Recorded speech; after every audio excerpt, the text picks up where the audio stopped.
Hey everyone, and welcome back to the channel. For most individuals, their mortgage is going to be the largest financial transaction they'll make in their lifetime. This naturally leads to lots of stress around mortgages and typically leaves many individuals pondering ways in which they can pay off their mortgage as fast as possible. So in today's video, we're going to explore the top 3 ways in which individuals can pay off their mortgage faster. We will not only look into these strategies, but also evaluate how they stack up against each other and the pros and cons associated with each strategy. Before starting, our one ask is if you do get value out of this video, please leave the video a like and consider subscribing to the channel so we can continue to grow our community around individuals looking for creative ways to improve their overall financial situation. Starting out, our first method for paying our mortgage faster is going to be refinancing to a shorter term. Refinancing to a shorter term mortgage is a strategy where you replace your current mortgage with a new one that has a shorter repayment period. For example, if you currently have a 30-year mortgage, you might refinance to say a 15-year or 20-year mortgage. The core benefit of this approach is that individuals will be able to lower the amount of interest they pay over the course of the mortgage while also building equity in their home faster, resulting in reaching outright ownership quicker. Due to the fact that shorter-term mortgages typically come with lower interest rates compared to long-term mortgages and that individuals are borrowing for a shorter period of time, this can naturally result in a substantially lower amount of interest paid over the lifespan of the mortgage. For example, say you're currently looking at getting a mortgage for $500,000 and are weighing your options by looking at both a 25-year fixed-rate mortgage at 7% and a 15-year fixed-rate mortgage at 6%. Over the course of the 25-year mortgage, you'll pay a total of approximately $550,000 in interest compared to the 15-year where you will pay a total of around $255,000 in interest. Although at a first glance these savings can seem great, the reality is the approach is not for everyone and has a lot of drawbacks that should be carefully considered. For example, one drawback that is often overlooked is the closing costs involved with refinancing a mortgage, which can include fees for things such as the appraisal, application, and title search.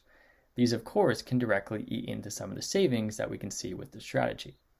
As well, probably the biggest drawback is going to be the significantly higher monthly payment, which many individuals will not be in a position to take on. Going back to our example, with our 25-year mortgage, our monthly payment would be right around $3,500 compared to the 15-year mortgage where the monthly payment would be right around $4,200 a month. So not only will this strategy result in a higher monthly payment, but it will also reduce our financial flexibility as we will be committed to paying this higher amount. And whenever it comes to allocating a significant portion of our monthly income into any investment, we need to carefully evaluate the opportunity cost as these funds could potentially be used to earn higher returns if invested elsewhere. This leads us to our second strategy for paying our mortgage faster, and that is to make extra payments. The great part about this approach is it gets around some of the core limitations seen with refinancing to a shorter term, such as the lack of flexibility. While still being able to pay their mortgage faster, individuals are not committed to a higher monthly payment. This allows individuals to more fluidly evaluate the opportunity cost of paying their mortgage faster and potentially quickly pivot to allocating their additional cash flow into other assets. However, this approach still has its limitations. One of the big ones being centered around the fact that some mortgages come with prepayment penalties that charge fees for paying off the loan early or making extra payments beyond a certain limit, meaning it's important to check with your lender to see if these apply and what they would potentially cost you. As well, even though this approach allows for additional flexibility, this is not always a good thing for some individuals. In some cases, it may be better for some people to commit to a higher monthly payment due to the fact that they may lack self-control over their finances. If you're someone who is unable to control your finances and each month you have additional cash flow, it is unlikely that you'll end up using it to make additional payments on your mortgage. This typically leads to impulse spending, which of course won't help us pay our mortgage faster. This leads us to our final strategy, which out of the 3 typically comes with the most risk, and that is using velocity banking. The velocity banking strategy involves using some sort of line of credit such as a HELOC to make a lump sum payment onto an individual's mortgage and then paying all of one's monthly expenses through their line of credit. The goal of this strategy is to substantially lower the amount of time it takes an individual to pay their mortgage while also leveraging a line of credit to pay less in interest.